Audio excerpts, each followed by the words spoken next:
சிவகங்கை அருள்மிகு ஸ்ரீ ரத்ன கர்ப்ப மகாகணபதி சுவாமி மற்றும் ஸ்ரீ சாரதாம்பாள் ஸ்ரீ ஆதிசங்கரர் திருக்கோவில் அஷ்டபந்தன மகா கும்பாபிஷேக விழா வெகு விமரிசையாக நடைபெற்றது. திரளான பக்தர்கள் கலந்து கொண்டு வழிபாடு. சிவகங்கை மாவட்டம் கோகுலால் தெருவில் அமைந்துள்ள மிக பழமையான ஸ்ரீ ரத்ன கர்ப்ப கணபதி சுவாமி மற்றும் ஸ்ரீ சாரதாம்பாள் ஸ்ரீ ஆதிசங்கர சுவாமி திருக்கோவிலில் மகா கும்பாபிஷேக விழா வெகு விமரிசையாக நடைபெற்றது.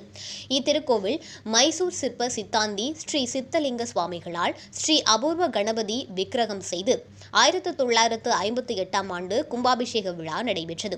இதனையடுத்து 67 வருடங்களுக்கு பின்னர் இன்று கும்பாபிஷேகம் வெகு சிறப்பாக நடைபெற்றது. இத்திருக்கோவில் புனரமைப்பு திருப்பணிகள் நிறைவு பெற்றதை தொடர்ந்து கணபதி பூஜையுடன் துவங்கியது.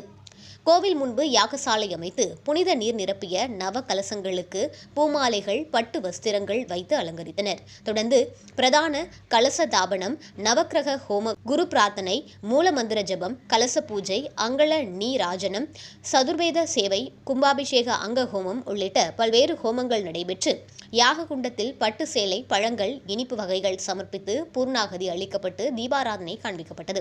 பின்னர் மங்கள வாத்தியங்களுடன் கடம் புறப்பாடு நடைபெற்று சுவாமியை சுற்றி வலம் வந்து கணபதி விமானம் மற்றும் ஆதிசங்கரர் விமானத்திற்கு வேத மந்திரங்கள் முழங்க கலசத்தில் உள்ள புனித நீரால் அபிஷேகம் செய்யப்பட்டது. இதனைத் தொடர்ந்து தீபாராதனை காண்பித்து விமான கலசத்திற்கு வஸ்திரங்கள் சாற்றி உதிரி புஷ்பங்களால் அர்ச்சனைகள் செய்யப்பட்டது. நிறைவாக தீபாராதனை காட்டி பக்தர்கள் மீது புனித நீர் தெளிக்கப்பட்டது.